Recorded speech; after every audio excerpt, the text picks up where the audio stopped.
Hello, I'm Joel Hargis with the Florida Aviation Network here at Sun and Fun here in beautiful Lakeland, Florida. It's the 51st Sun and Fun, and man, we got some beautiful weather, and I got one of the best jobs because I get to sit in here and talk to some great pilots, and we got a great, interesting part of aviation. We're going to deep dive right now with Steve McCaughey. Yes. And he is the president, Director of the Seaplane Pilot Association. Welcome, Steve. Yeah, thank you. It's glad to be here, Joel. Yeah, it's good to see you in here. And so seaplanes are super popular in Florida. Yes, they are. We have more seaplane pilots in the state of Florida than any other state, including Alaska. Wow, now that's surprising. Yeah. That's surprising because that's kind of how they get around up there, right? No kidding. I knew we had a bunch, but it's popular nationwide. Oh, it is. There's seaplane flying in almost every state. So we have a couple of states. Colorado, we don't have much. We have a lot of seaplane pilots. We just don't have a lot of access to water. Right. But in most states around the country, you can fly into seaplane school and/or opportunities to fly.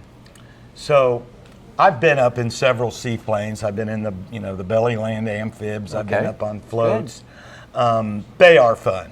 Oh, it's life changing. Yeah. It'll ruin you. Ruin you. I don't have a seaplane rating, but like I say, I got a lot of friends with planes, and so I just kind of ride around with them when I can. So you say it's life changing. It is life changing. That's a big statement. It is a big statement. And so, elaborate on that. Why do you think that once you get in a seaplane and you love, what makes it life changing? Well, number one, it's going to make you a better pilot. With the advent of glass cockpits and automated flying systems, we're seeing a tremendous erosion of basic airmanship skills. Stick and rudder, yeah. And so getting your tail wheel endorsement, flying tail wheels, flying aerobatics, flying seaplanes is really going to be advantageous to a pilot's flying skills. It's going to make them a safer pilot. But the fun factor, it's all about the fun. When you splash down in a beautiful piece of water and you can smell the water as it comes off the floats, the cool crispness of the water. And we can go places and do things that most people can't even imagine. Absolutely. That's one of the things I like about it. And again, back to Florida, there's so many places you can drop into a smaller lake, pull up, eat lunch, Go up to Mount Dora, pull up at the hotel and have lunch or Sunday brunch. I'm a Lake County resident. I've had a Tavares address in my past. I just live over in Leesburg now, but that's a designated runway. Yeah, so Tavares is America's seaplane city, and they literally redeveloped the entire city economy around seaplanes, which is amazing. Yeah, you can pull up on the ramp at amphib, right? If you're amphib, you can pull up, and they have 100 low lead right there. 100 low lead. They'll get you jet fuel if you have a turbine airplane. They have auto fuel for the LSAs that are burning auto fuel. Yeah, it's a full service seaplane base. It's amazing. It is amazing, and I thought that was a huge kudos to the city of Tavares for being visionary. Visionary. Yeah, John Jury is the brainchild behind it, and just truly visionary. We have 2 splash-ins there a year that are also combined with other public events. They have concert series that they do in conjunction with the Seaplane event. We do a pumpkin drop at Halloween. We have participated. I've participated in that. Yeah, it's good stuff. Not in a seaplane. Actually, the last time I did it in a jet helicopter. I saw you. I know you cheated. Actually, we kept moving, and we still didn't win. But no, it's fun. Yeah, and we even have at Leesburg, which is just you have a seaplane base there as well, and we do a seaplane. We got a seaplane ramp in there, and I was an advocate of that. I sit on the Leesburg Airport Advisory Committee, and so when that came up, I'm like, oh yeah, good thing. Yeah, we just had a splash in We're there. right on the lake. Why wouldn't we do that? In January, and the planes were parked 3 deep. I think we had over 60 really? airplanes there. For the I didn't get Leesburg over that splash. day, but Yeah. but I know it was well attended, and I was delighted that we did that for seaplanes because there's so many. So, how many seaplane pilots do you have in the association? So we have 5,000 members. Wow. 13% of our members are lifetime members, so they paid a one-time larger fee. We put that money into a holding account and manage it for perpetuity. But there's about 22,000 seaplane pilots in the country, which we find amazingly low, because when you look at 600,000 pilots and all the rewards that we get as seaplane pilots, it's amazing that more people don't do what we do. So what I would encourage is, if you have an interest, if you've ever thought about flying seaplanes, come to one of the aviation shows like Sun and Fun. Come to one of we do a Seaplanes 101 seminar several times a week. Look us up on the website at seaplanes.org, and we'll help you start your journey. We publish a flight training directory with all the flight schools and what they fly, what they charge, what their program looks like, so we can guide you to the right school, the right aircraft to match the kind of flying you want to do. That's great. That was going to be my next question. I mean, and so let's say you're already a seaplane pilot. What are the advantages of joining the association? Well, what we do is we advocate on a local, state, and federal level to make sure that you have access to the waterways. We work with the manufacturers. The manufacturers are represented on our board of directors. We have the commercial operators also represented on our board of directors. So what we do is we're the conduit. We're working with the insurance companies to make sure your insurance is as low as possible. Right. We're doing the safety programs to make sure that you don't have an incident, that you keep yourself, your family, your friends that are flying with you safe. And we also publish Water Flying Magazine, the only full-color glossy magazine dedicated to the Water flying Magazine. community. That'd probably be an interesting thing to sift through. So let's talk about, I'm sure between those massive amount of pilots and the few seaplane pilots, one of their concerns is probably safety. Yeah, that's one of our biggest things. And so statistically, how does seaplanes do against other light LSAs and GA? So what we really look at, what we do can be inherently a little bit more adventurous and have a little bit more risk, but really the analog that we use is boating statistics, because we're operating on the water. So in most cases, there'll be more fatalities in any individual state in the nation via boating incidents than there are for the entire country when it comes to a seaplane situation. So, our fatality rates are very, very low, but when they do happen, there's generally a couple of root causes. One of them is putting the landing gear down to land in the water. Yep. And that is almost a catastrophic situation in every instance. So we spend a lot of time trying to train the pilots to not have a gear down water landing situation. And I guess one of the training gaps that we're faced with is most of the flight schools are using straight float airplanes, and most of the people buying aircraft are buying amphibious planes. Yeah, I got a bunch of time in a lake amphibian, and I can remember flying with my friend. You probably know him, Dave Taish. Oh yeah, very well. I bet. Yeah. Dave and Ruth. Absolutely. Know him. I mean, they're close friends of mine, right? And flying around with Dave, I mean, that was, and if you've ever flown with Dave, have you? Yeah. He is meticulous. Yes. I mean, he is an I-dotting, T-crossing son of a gun, which is what you need to be. As a pilot, I don't care what you're flying. So we like to preach that seaplanes are this relaxed, kind of laid back attitude and everything else, but actually your senses have to be much sharper. When you're landing an airplane on a runway, you have an assured path that's clear. You have a landing surface that's free of obstructions. When you hit the brakes, you stop. Right. When you fly a seaplane, we're looking for power lines, we're looking for boaters, we're looking for sandbars, we're looking for pilings. We have so many more things, so it's a very cerebral activity. Yep. And it requires a lot more dynamic decision making on the fly. So downwind to landing is a much more engaged situation than landing on a runway. So you have to be like that. Yeah, I can remember him. He would call it out at least 3 times. Gear up for water landing. Yeah. Gear up for water landing. Gear down for landing. Yeah. I mean, he would call it out. And of course, I fly a retract, I mean, Gumps. So you're programmed to lower the gear every time you land. So we have to Train you. Right. But yeah, that is one.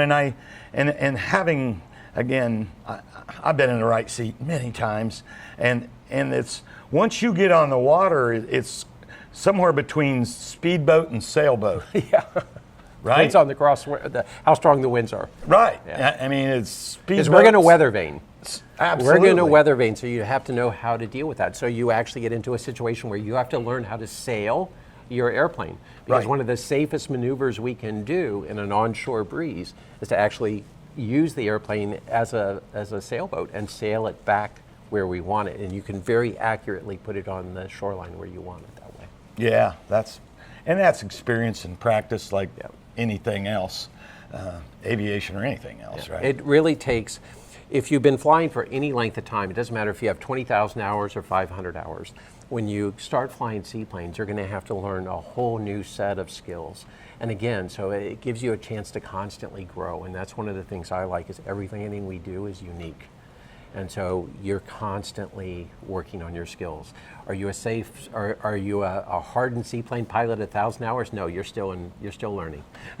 Well, yeah, it's funny. I remember when I learned how to fly, about 20 years ago, and you get to 500 hours and you think you're good, then you get to 1,000 hours and you realize how not good you were at 500 hours, right? Exactly. And then you're still learning, and I can only imagine that's way more important in a seaplane because of all the things. We have river currents, we have tides, we have so many more dynamics to deal with than the average pilot. Have you ever been up to Alaska flying? Every year. I've gone up 3 times a year, every year for 25 years. We're going up. We have one more event to do after Sun and Fun. Then we go straight from that event in California to Alaska. We'll spend a couple of weeks up there. Then we come back to Minnesota, then back to Florida. Then we go to France to fly seaplanes. France? Yeah. France? Did he just say France? Biscarrosse, France. No kidding. How do you get over there? We're flying commercial. Okay. So, but there's planes over there. They've got airplanes over there. So I'll be flying a Super Cub over there, and I've got a Super Cub on amphibious floats. So we'll do a big international aviation event over there. But yeah, we go up to Alaska. Matter of fact, next year we're already planning for our members. We do these member adventures. So in October we took 35 pilots to Lake Como, Italy, to fly seaplanes. I've been there. That's beautiful. In 2026, we're working with National Geographic right now to do an expedition cruise where we have the entire ship. There'll only be 62 passengers. They'll all be seaplane pilots. And we're going to do the inland passage of Alaska and fly seaplanes. Cool. You done any bush flying in Alaska? I mean, back in the land on those streams that turn and stuff? Oh, absolutely. I've landed in Sydney Harbor in Australia. I got married in a Grumman Albatross flying over the Grand Canyon. Oh my gosh. Man, you ought to write a book. It's been an amazing adventure. I mean, I'm not kidding. You ought to write a book. You should do that. It's incredible. What I tell people is this is available to anyone. I've flown in New Orleans onto oil rigs. We took a group of people to the Tabasco factory, which is actually on an island in Louisiana, and we flew seaplanes out there and did a factory tour. No kidding. The opportunities for you to really expand your horizons are just amazing, and it's been so good for me. I can't imagine not having seaplane flying and aviation in my life. Right. I started chasing it when I was 10 years old and never looked back, and I was fortunate enough to get a position where I actually get to live my dreams. For a living. Yeah, and my goal is to make sure that we make everyone else's dreams come true by providing them opportunities along the way. That's great. Yeah, so for people out there, I mean, if you've never been in a seaplane, you take a ride. Yeah. I mean, take a ride in a seaplane, but be careful, because you could get hooked on that. Oh, absolutely. If you fly in the Super Cub, you fly here in Florida, I mean, the doors are always going to be open. You're going to fly with the doors, so the airplane's going to be open. You're going to feel the breeze. When you fly over the orange groves, you smell the blossoms on the orange trees. And that's one of the other things you typically do in a seaplane. You're usually 500 feet or a little higher. And when you look at what the norms are for most people for their accuracy of flying, you look at IFR minimums, flying within 50 or 100 feet of your given altitude. Well, when we're flying at 10 feet, your accuracy better be within a foot. Wow. So again, it refines you. It makes you much more in tune with your flying skills. Yep, and you're right. With modern avionics and the stick and rudder skills. We want your head outside. We don't want you Right. looking at that fancy glass panel. Right. We right. want you understanding what it feels like to actually feel losing a foot of altitude, and to be, where are you in the operating window of the airplane? Where are you in that envelope? When you fly with me, you'll be at 65 right until you're over the water, then you're going to slow down to 60. The deviation is going to be 2 to 3 knots. But above that, I'm going to say, okay, we need to start over and begin again. Most people aren't used to flying that accurately. Well, or that slow. Yeah. I mean, I'm a Mooney driver. Yeah, well, you're not doing that. I'm about to fall out of the sky. Yeah, I was going to say, you're going to land at 80. Yeah, I'm hitting stall speed, but and that takes some getting used to. It's like, yeah, how's the airplane feel? How do your control forces change? How is the responsiveness of the airplane? So again, these are the things you can do. And the beauty about getting a seaplane rating that most people don't understand. Number one, it counts as a flight review. So you're going to get your flight review done, do it as a flight review. There is no written test.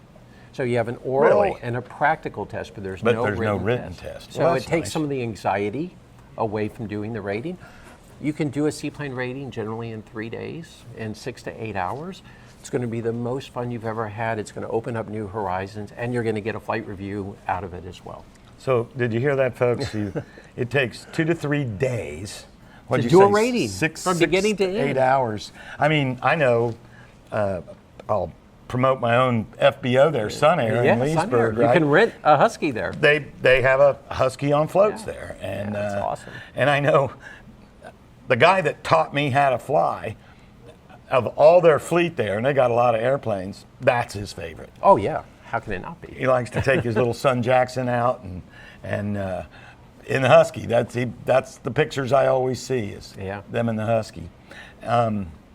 So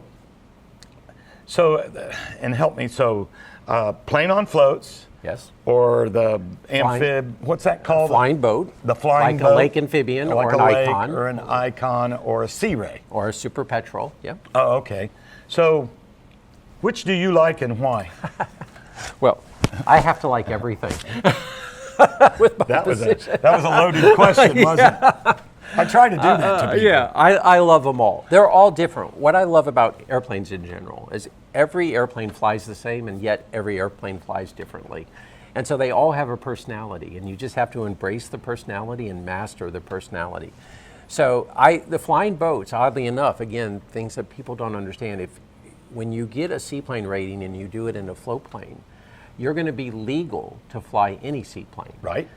But you are not equipped to fly a flying boat. I would think it's There's an opposite. apples and oranges as far as. So the float plane is going to be much more forgiving on pitch attitude, on takeoff and landing. The flying boat is a very flat landing, kind of like the way I describe it is it's a wheel landing and a tail dragger. Okay. So you're going to be very flat. You're just going to roll it on to the water. But there's also things with high thrust lines. So the lake amphibian has a high thrust line. So when you add power, it pitches down. If you're in a climb attitude with not a lot of reserve energy and you lose the engine, it's going to pitch up naturally. Ooh. So there are techniques. You need to be equipped to fly each seaplane that you are going to fly, and the flying boat and the float plane are completely opposite in techniques in many ways. And that's something that should be a good takeaway. That's a nuance. That's a good takeaway for anybody thinking about it, particularly thinking about getting their own plane. Probably ought to fly both and see what you like. So what I tell people is you want to train in the kind of airplane that you aspire to fly. If you want to buy a flying boat like a Super Petrel or a Sea Ray or an Icon, learn how to fly in a flying boat. Don't go learn how to fly in a J3 or a 172. Right. If you want to buy a traditional float plane, then go do the training in that kind of aircraft. Well, we are just about out of time. I could probably sit here and talk about, I could think of a dozen more questions for you, but we just don't have the time to do it. Any last 20 seconds, words of wisdom? No, what I would recommend, please, number one, whether it's seaplanes or aerobatics or gliders, expand your aviation horizons. push yourself to the next level. The people that go the extra mile get all the gold. So that's number one. Number two, if you would like to engage in seaplanes, you can come see us in Hangar C here at Sun and Fun. We're in the center aisle, Seaplane Pilots Association, or just go to seaplanes.org.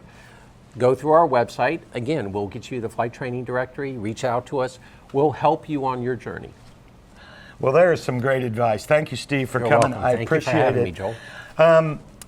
I am Joel Hargis with the Florida Aviation Network here at Sun and Fun. 2025. Doesn't that sound like the future? Yeah, amazing. But beautiful weather, beautiful show, lots of airplanes. Come out and check us out. Go check out the seaplanes. I'm Joel Hargis. See you next time.